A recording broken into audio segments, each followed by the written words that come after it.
नाम का स्थान है तोतादर, और वहां पर ब्राह्मणों का ये भंडारा था, सम्मेलन था। और उधर से परमेश्वर कबीर जी के गुरु जी थे रामानंद ब्राह्मण, और परमेश्वर धानक जुलाहे, और रामानंद उनके वैसे तो मुंह बोले तो गुरु जी थे, लेकिन उनको पता चल चुका था परमात्मा है। लेकिन परमात्मा के आदेश अनुसार वो केवल भूमिका कर रहे थे गुरु की। अब उन ब्राह्मणों ने तोतादेर में जो समागम था, सभी ब्राह्मण बुलाए थे, तो रामानंद जी तो बहुत पहुंचे हुए माने जाते थे, उसको आमंत्रित करना अनिवार्य था। वो तो आमंत्रित कर दिए। तो जहां भी रामानंद जी कबीर साहब के मिलने के बाद वो परमेश्वर को साथ ले जाते थे। अब सत्संग चल रहा था, परमात्मा बैठे थे, कबीर साहब भी बैठ के, रामानंद जी अपना बैठ गए, कबीर साहब श्रोताओं में बैठ गए, रामानंद जी उन ब्राह्मणों की स्टेज पर बैठ गए। उसमें क्या कथा सुना रहे थे वो ब्राह्मण लोग कि भी भाव हो तो भीलनी जैसी, भक्ति हो तो भीलनी जैसी। देखो श्री राम ने उस शूद्र के झूठे बेर खाए, चाक के दे रही थी, और भगवान खा रहे थे, रुचि रुचि खा रहे थे। भाव भक्ति हो तो ऐसी हो, भगत हो तो ऐसा हो। और रामचंद्र जैसे भगवान और गुरु हो, जैसे कभी छुआछात नहीं किया। अब सत्संग समापन हुआ, उन्होंने पता लग गया ब्राह्मणों को कि रामानंद जी के साथ कबीर जी आए हैं, ये शूद्र है, बता दिया किसी ने। तो ब्राह्मणों ने क्या किया, ब्राह्मणों का यानी ब्राह्मणों का भंडारा न्यारा शुरू कर दिया अलग से, और अन्य जो बाहर के आए हैं वो अलग खाएंगे। जो ब्राह्मणों का यानी पंडितों के लिए जो भोजनालय था, उसमें प्रवेश के लिए कंडीशन लगा दी कि जो चारों वेदों का एक एक मंत्र सुना देगा,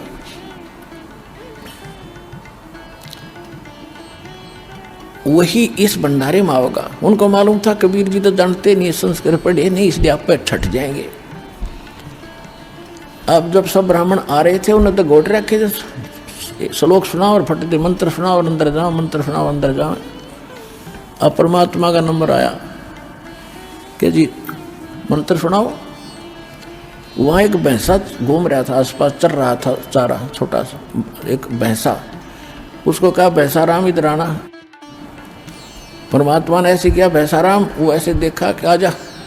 वो आगे खड़ा होगा परमात्मा कबीर जी के पास कि पंडित जियों को वेद मंत्र सुना, कर पे हाथ मार दिया कमर पे। अब जोटा लग गया सुनान, कबीर अंगारी असी बम्भारी असी स्वर ज्योति रत धामा असी। उन चारों वेदों एक एक मंत्र सुना दिया, और सब हैरान। जोटा बोला, परमात्मा बोले जा जोटा राम ब्राह्मणा के भंडारे में खा ले रोटी, मैं तो वहीं खा लूंगा भाई जहाँ और खा रहे हैं।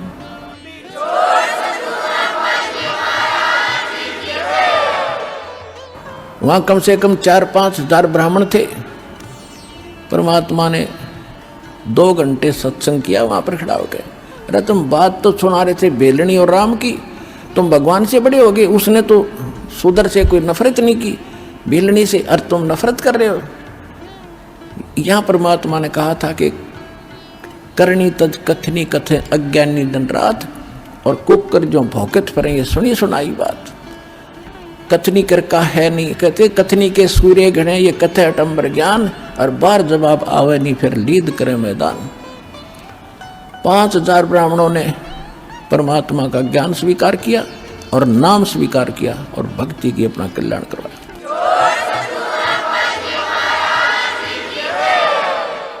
तो पुण्यात्माओं, ये परमात्मा हमारे लिए भटक रहे हैं, हमारे पिता हैं।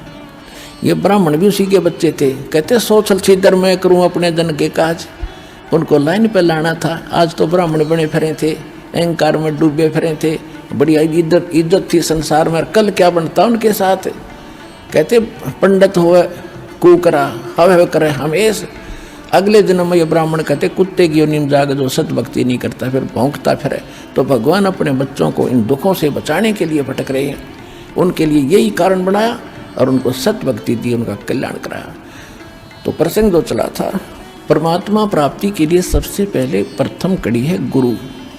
और गुरु हो कंप्लीट, उसके पास कंप्लीट स्पिरिचुअल नॉलेज हो और कंप्लीट मेथड ऑफ वर्शिप हो, तो वो कंप्लीट गुरु ये रामपाल दास इस विश्व में अपना कल्याण कराओ और दृढ़ होकर लग जाओ और मोक्ष कराओ। चलो सतलोक में। बोलो सतगुरुदेव की।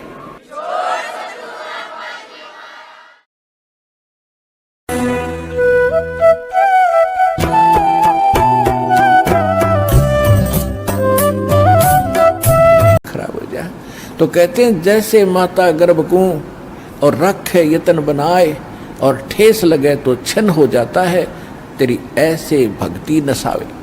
तो इस भक्ति रूपी गर्भ जो आज आपकी आत्मा में परमात्मा के सच्चे शब्द से पल रहा है, इसको इतना संयम से, इतना देखभाल से यानी सावधानी से इसको परिपक्व करना पड़ेगा। जैसे माता गर्भ को रखे यतन बना और ठेस लगे तो छन हो, तेरी ऐसे भक्ति नसावे। अब उन्होंने परमात्मा को याद किया। रे नल नील यतन करे हार, तब सतगुरु से करी पुकार। रे नल नील यतन करे हार, तब सतगुरु से करी पुकार। जा सतरे खोल की अपार सिंधु पे सिला तिराने वाले। जा सतरे खोल की अपार सिंधु पे सिला तिराने वाले। धन धन सतगुरु सत कबीर भगत की पीड़ मिटाने वाले। धन धन सतगुरु सत कबीर भगत की वो पीड़ मिटाने वाले। नल नील ने जब याचना की हृदय से, हे भगवान गलती बन गई, आपके हाथ में इज्जत है हमारी, तो उसी समय परमात्मा वहां प्रकट हो गए। तो इस प्रकार परमात्मा ने जो बताया था कि चौथा युग जब आएगा और कलयुग बीतते 5500 पाचा, जब ये वचन मेरा होगा साचा। कलयुग बीत जावे जब एता, सकल सृष्टि सभी प्राणी परम पुरुष पद चेता। कि जब वो कलयुग 5500 वर्ष बीत जाएंगे, तब ये मेरी बात सच्ची होगी कि घर घर में सतनाम का जाप होगा, घर घर में मेरे ज्ञान की चर्चा होगी। लेकिन ये उस समय सच्चा होगा जब कलयुग 5505 बीत जाएगा, और उस समय सभी को पता होगा कि एक परम पद है। कौन सा? गीता अध्याय नंबर 18 के श्लोक नंबर 62 में, जिसके विषय में कहा कि अर्जुन तू सर्वभाव से परमेश्वर की शरण में जा, उसकी कृपा से ही तू परम शांति को और सनातन परम धाम को, शाश्वत स्थान को प्राप्त होगा। गीता अध्याय नंबर 15 के श्लोक नंबर 4 में कहा कि तत्वदर्शी संत की प्राप्ति के उपरांत उस तत्व ज्ञान से इस अज्ञान को काटकर उसके पश्चात परमेश्वर के उस परम पद की खोज करनी चाहिए, जहाँ जाने के बाद साधक कभी लौटकर संसार में नहीं आते।